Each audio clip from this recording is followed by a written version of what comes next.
అధ్యక్ష సకాలంలో ఎరువులు విత్తనాలు 2603 వ్యవసాయ రైతు వేదికలు ఇవన్నీ పెట్టడంతో పాటు వ్యవసాయ విస్తరణ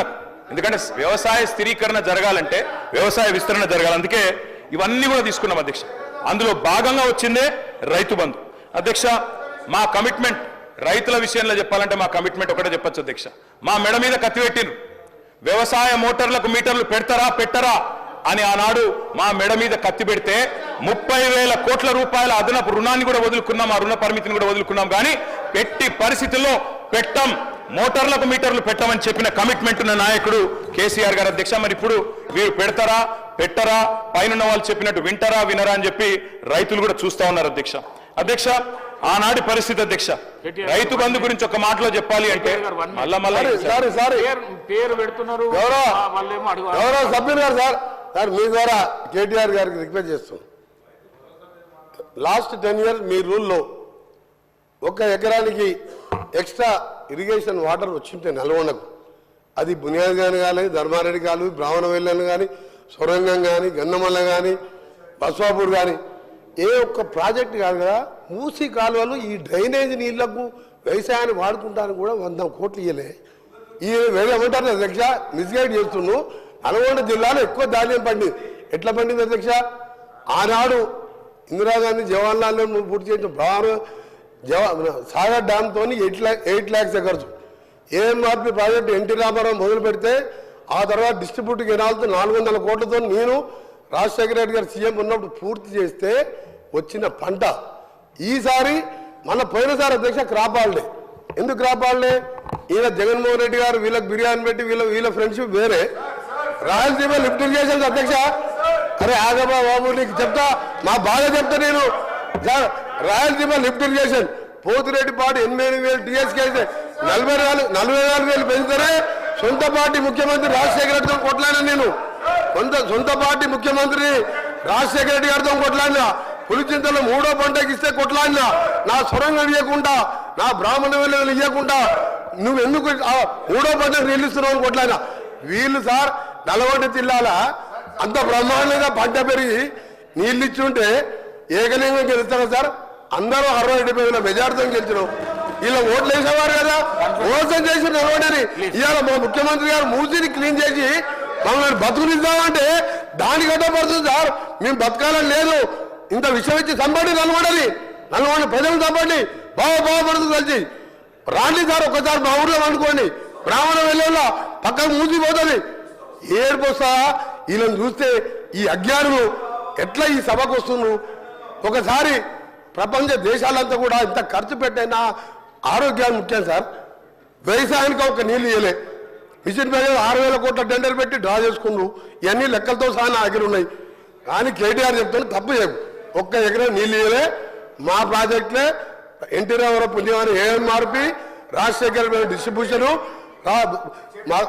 మా రేవంత్ రెడ్డి గారి పుణ్యాన 2 నెలల్లో సొరంగం బ్రాహ్మణ వెల్లుల గన్నమల్ల బస్వాపూర్ పూర్తి చేసుకుంటాం జిల్లా మొత్తం సస్యశామం చేసుకుంటాం మీరు ఎన్ని అడ్డపడ్డా బీజేపీ వాళ్ళు అడ్డం పడ్డా మూసీని క్లీన్ చేయించుకొని మేము బతికే కోరిక మేము కూడా బతకాలి అది చేస్తున్నందుకు ముఖ్యమంత్రి గారికి మీ ద్వారా వాళ్ళకు కూడా జ్ఞానోదయం కలవాలని ఆ దేవుని ప్రార్థిస్తున్న అధ్యక్ష కేటీఆర్ గారు స్పీకర్ సార్ సబ్జెక్ట్ ఏంది ఆయన ఏం మాట్లాడుతుండ్రు సార్ మీరు మమ్మల్ని కంట్రోల్ చేస్తే కదా సార్ ఆయన నియంత్రించాలి మీరు పెట్టండి సార్ చర్చ పెట్టండి నల్లగొండ ఇరిగేషన్ మీరు చర్చ ఒక రోజు పెట్టండి మేము ఎన్ని లక్షల ఎకరాలకు నీళ్ళు ఇచ్చినప్పుడు హరీష్ రావు గారు చెప్పిండ్రు రేపు చర్చ పెడితే సావధానంగా మొత్తం చెప్తాం మంత్రి గారిని అడుగుతున్నాను నేను మీరు మాతో తుంగతుర్తికి పోదాం సూర్యాపేట పోదాం కోదాడ పోదాం గతంలో కాంగ్రెస్ ప్రభుత్వంలో ఏమన్నా అక్కడ నీళ్ళు వచ్చినాయా 2 లక్షల ఎకరాలకు అదనంగా కేసీఆర్ గారు కాళేశ్వరం నీళ్ళు ఇచ్చిన మాట వాస్తవమా కాదా పోయి రుజువు చేస్తాం ఎందుకు అధ్యక్ష అంత బేసిజం ఆయనకి రెండో మాట నల్లగొండ జిల్లాలో అన్ని విలేజెసిండే ఉంటాయి అధ్యక్ష నేను అడుగుతున్నా మరి ఆనాడు ఎందుకు అధ్యక్ష వరి ధాన్యం ఉత్పత్తిలో నల్లగొండ జిల్లా మొత్తం దేశంలోనే నెంబర్ 1 జిల్లా ఎందుకు కాలే అధ్యక్ష అన్ని విలేజెసింటే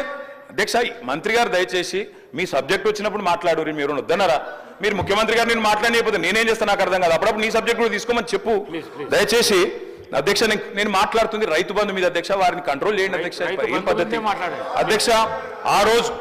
ఆ రోజు రుణగ్రస్తులైన రైతులకు తెలంగాణ వచ్చినాడు రుణమాఫీ చేస్తామని చెప్పినాం అధ్యక్ష చెప్పడమే కాకుండా 2 దఫాలుగా 30,000 కోట్ల రూపాయల రుణమాఫీ చేసిన ఘనత కూడా కేసీఆర్ గారి ప్రభుత్వానికి దక్కుతుంది. ఈ మాట కూడా నేను విజ్ఞప్తి చేస్తా ఉన్నా అధ్యక్ష. దాంతో పాటు మొత్తం దేశంలోనే రైతు రుణగ్రస్తుడు కాకుండా ఉండాలంటే ఏం చేయాలంటే మొత్తం దేశంలోనే అతి పెద్ద నగదు బదిలీ పథకం రైతు బంధు ప్రవేశపెట్టిన వాళ్ళమే మా ప్రభుత్వం అధ్యక్ష, కేసీఆర్ గారు అధ్యక్ష. ఒక్క మాట చెప్పాలి అధ్యక్ష, ఈ రైతు బంధు మీద విపరీతమైన దుష్ప్రచారం చేసింది అధ్యక్ష కాంగ్రెస్ పార్టీ. పెద్దవాళ్ళకే ఇస్తున్నారు, పెద్ద వాళ్ళకి ఇస్తున్నారు, భూస్వాములకు ఇస్తున్నారు అని మాట్లాడినారు అధ్యక్ష. ఈ రోజు మంత్రి గారు మీరు అధికారంలో ఉన్నారు, డేటా మీ దగ్గర ఉంది, మీ రెవెన్యూ మంత్రి గారి దగ్గర ఉంది, తీసుకోండి. 100% మంది అధ్యక్ష, 198% మంది బక్క చిక్కిన సన్నకారు రైతులు, చిన్న రైతులే ఉన్నారు ఈ రైతు బంధు పథకం లబ్ధిదారులు. అందుకే చిన్న పెద్ద తేడా చూడలేదు. నేను ఇందాక మీరు రేవంత్ రెడ్డి గారు రాకముందు కూడా నేను చెప్పిన మళ్ళీ చెప్తున్నా, మహబూబ్ నగర్ జిల్లాలో 30-40 ఎకరాలున్న రైతులు కూడా రైతు కూలీలుగా మారిన పరిస్థితి. అందుకే మేము పరిమితి పెట్టలేదు, అట్లాంటి ఆలోచన చేయలేదు, ఎగబెట్టాలన్న ఆలోచన చేయలేదు. వ్యవసాయ రంగం గాడిన పడేదాకా, వ్యవసాయం స్థిరీకరించబడేదాకా ఎన్ని కోటి ఆశలతోనైతే తెలంగాణ సాధించుకున్నారో తెలంగాణ రైతులు, వాళ్ళ కళ్ళల్లో వెలుగు నిండేదాకా ఖచ్చితంగా రైతుల మీద కోతలు పెట్టకుండా, రైతులకు పాబంది పెట్టకుండా మేము ఈ పథకాన్ని అమలు చేయాలని నిర్ణయం తీసుకున్నాం. భవిష్యత్తులో కూడా అట్లే అమలు చేయాలని చెప్పి మేము ఖచ్చితంగా ప్రభుత్వాన్ని కోరుతా ఉన్నాం. తప్పకుండా అదే రకంగా చేయాలని కోరుతా ఉన్నాం అధ్యక్ష. అశోక్ గులాటి, అరవింద్ సుబ్రహ్మణ్యం, రఘురాం రాజన్, అభిజిత్ బెనర్జీ లాంటి నోబెల్ గ్రహీతలు, అదేవిధంగా ఐక్యరాజ్య సమితి FAO వాళ్ళు కూడా, ఫుడ్ అండ్ అగ్రికల్చర్ ఆర్గనైజేషన్ మంత్రి గారు